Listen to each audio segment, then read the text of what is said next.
Let's see. I don't know if I can get it. Oh yeah, I'll get it pretty good.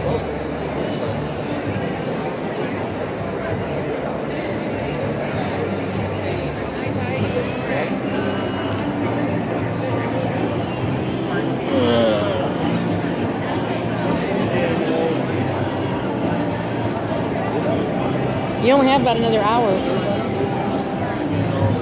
Huh? Right.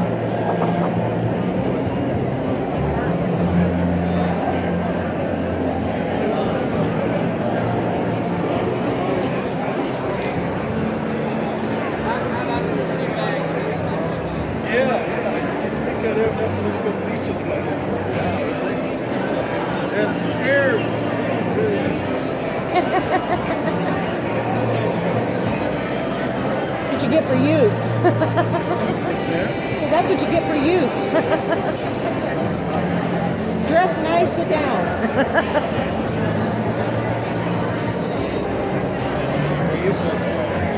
Here, Sea Rapids.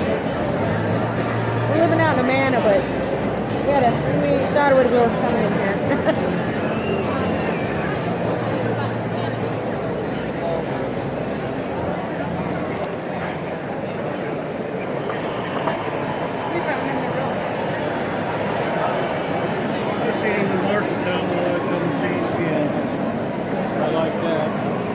So, I do a little independent radio, so what really attracts you to Trump? Because I've never voted before. Well, I haven't either. Really? I went and voted for him in the primary, but we can't have Hillary. No. That's just a disaster. Totally. I mean, did you watch the DNC? I can't stand to watch him for more than a few minutes otherwise.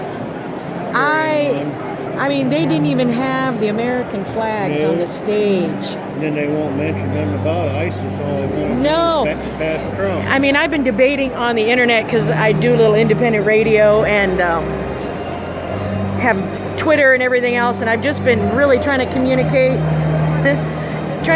with other Iowans, and they even want to get rid of Grassley, which, you know, he's been standing, and I trying to tell him he's our only congressman that's been standing up to stop this putting in Obama's Supreme Court justice.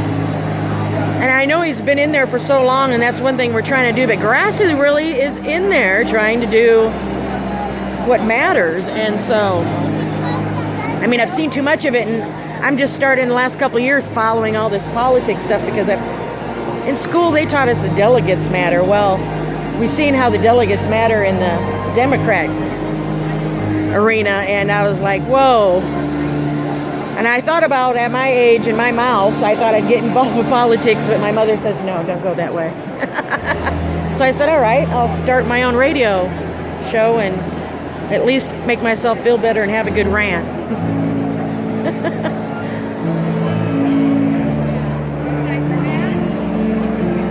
It really upset me that Hillary's vice president deal, you know, he was down there speaking Spanish. This is America. Why don't we speak English? Well, and here was fine, but I mean, not when you're out campaigning and he's still a congressman. We're right, right, and that is the language that we talk. Well, I'll tell you what. I went to New Zealand for a year, and it was actually in the fear of what I seen starting to go on here in the United States. And so I had some friends. I was doing radio at the time, and I went down there, and to get to be a citizen of New Zealand is not easy. And here's the sad thing that brought attention to me. The United States is the only country that they demand to have background checks, and you have to have all this identification just to get into the country and stay. Now, if we put those kind of restrictions on people coming in, there wouldn't be too many people coming in. Now, although New Zealand's a couple tiny little islands in the south, they're trying to, you have to respect them. They're trying to protect their country and only bring in people that are interested in their, agenda. Can't bring folks in that want to kill us. Right. So here in the United States, I mean, they're not even vetting them. They're just letting them in. And I was a factory worker here for 13 years. And what I seen, and I just left one of the biggest manufacturers we have in the state. And what's going on in these manufacturing places is that they're letting in these immigrants. And the people that have been there with seniority ain't got a chance. I mean, they've worked with the unions to make it where they're getting the people that have time to get them to retire, and then they let in these lower cost people. That is what irritated me.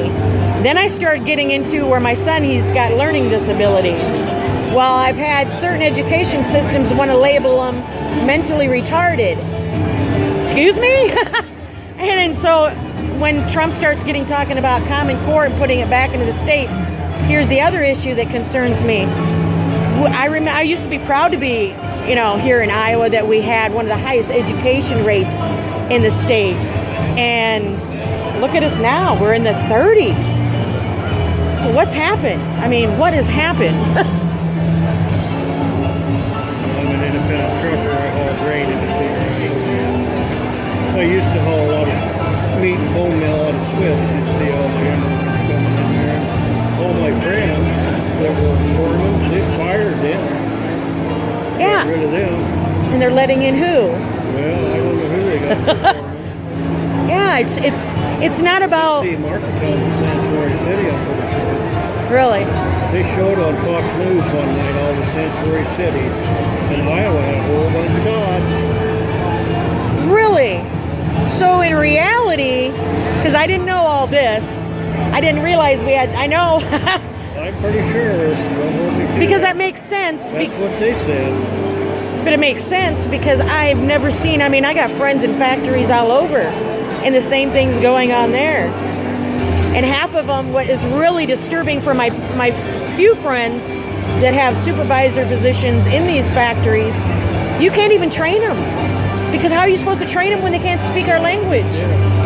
And so they literally walk in and they don't want to, they feel like they don't have to participate and that we have to bow to them. And I'm like, you know what? This is ridiculous. I couldn't even function at my job anymore. I was like, you're expected to cover them, cover yourself, and then make up for the difference. And it's like, this is getting ridiculous. So I tried to get my pension out, and they wouldn't let me have my pension, which drew up into more issues. And then turned around, went to another company, and I was blackmailed by someone that isn't even from our country. So I was like, okay, this is not getting anywhere. And so what am I expect from my kid to get out? And it's hard enough for a special needs kid to get a job. What's that say for his future? Yeah, all of them. I've got one granddaughter, son-in-law there in Georgia, and I got some nieces and nephews. Like my nephew, our local electrician, right up at my cane there, he sold out. My nephew, he worked for him, he would took that business over. But your health insurance isn't so high anymore. How is he gonna, get health insurance if he bought that business? Well, working for a company now, and electrician. And not only Trump has been saying it, but it's just an obvious thing that here this next year, they're going to bump our insurance up some more, this Obamacare, Oh, yeah, see what they did to me. I was paying just for me. I've been paying almost $700 for quite a while. Then it went up to $1,000. Can you imagine paying those deductibles on top of that? After all I've got one employee full-time, maybe another part-time driver once in a while. I can't pay. Well, what Trump wants to do is kind of something they were talking about back in the days, and is like a health savings account, kind of. But I think what I see sensible is kind of what the unions do now. This factory I was working at, we had great health insurance, although when they went out for contract, we lost some of, like, chiropractor pay. I mean, you're working in a hard factory sweating, you need the chiropractor pay. So they canceled that out. And so I went to the next company when I tried to get my pension out. And their health insurance, we had Blue Cross Blue Shield there. It was through another factory's union. Now they bound together through the state and got, I mean, I was paying less than $100. And that's kind of like on a giant group plan. If they did it like per state, where everybody kind of puts into it, I think you're going to see huge lower costs. Instead of per company, that this administration wants to bear down on and make it more a people thing, which, you know. They'll be 65 in 3 years. But right now, I didn't sign up for it. Don't have to. I was on that Obamacare crap, you know. I was paying $300 a month, or $300 for that, which went on for 3 months. Then all of a sudden, yeah, it's like, suck you in. but in the meantime, I get all this crap from the state of Ohio. They put me on Medicaid. I didn't even sign up for it, so I know. Now, I got Medicaid. I canceled that other, so what are you going to do? I've never taken any government assistance in my whole entire life. I haven't either until recently, but what are you going to do? yeah, I mean, we have literally, and I will be honestly, we have another factory in the state that has given everybody a little kind of heads up that if things don't pick up by the end of the year, they're gone. Well, where do you think they're going to go? South. You know, and talking about hit a community, all my good friends work there. It's going to devastate them if they leave. They got by the end of the year. Now, I think that's funny that they're giving them a year by the end of this year. I don't know what's going to happen. It's scary. And, Casinos, I live up there to like casinos. yeah. But people won't have no money to go there. Yeah. I mean, when we run out of money, where do these rich elite thinks the money is going to come from? They just sit there and write a check for the rest of, you know, who knows when. No consequence. I can't afford to expand my business much. I want to start a business, but because I fell into that 2008 housing crisis, it was just me and my son. I had a pretty good job, bought up my first townhome. If I would have realized what I was doing, I actually paid more for 900 square feet. I could have came back home and had a whole ranch. But regardless, I wanted to make a home. That's part of where my family was. And I mean, these people came in and took my place. No sheriff notice, no nothing. I was at church on a Sunday, came home, and they had locked up the place. And I was like, are you kidding me? And I tried to find mortgage help, you know, counselors and stuff to help me through it. And they kept saying, oh, just wait. Obama's got another plan. Obama's got another plan. And by the time I got through 6 months of that, I was so exhausted from stress. I was just like, let them have it. I can't do this. And then that first-time home buyer's loan that they gave people in 2008, I just so happened to be the one that, in 2008, first-time home buyers had to pay back that loan. 2009 and on up, they wiped it off. They didn't have to pay it back. I was homeless, jobless, and they still made me pay it. Medicaid, my roommate, she was 58. She really was somebody who was government. She died a year ago. Smart, you want to take this around? You gotta watch it. Uh-oh, here we go.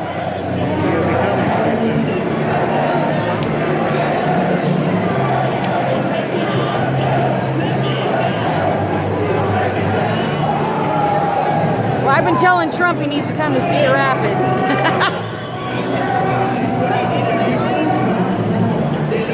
One thing I know about some of these islands, we are some of the hardest workers out there. When I was traveling across the country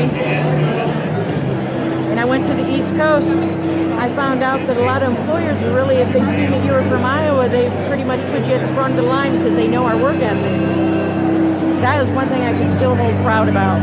I'm a little concerned on Branstad though.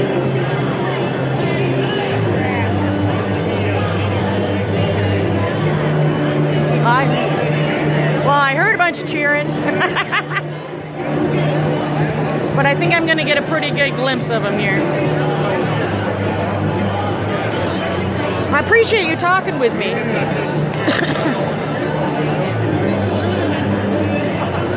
I usually sit with my microphone talking to everybody on the internet. I'm not getting a good signal in here.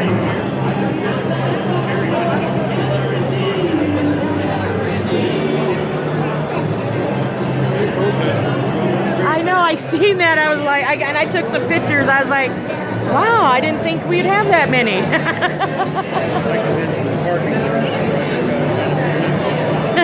I parked over in that one garage. It seemed a little safe over there.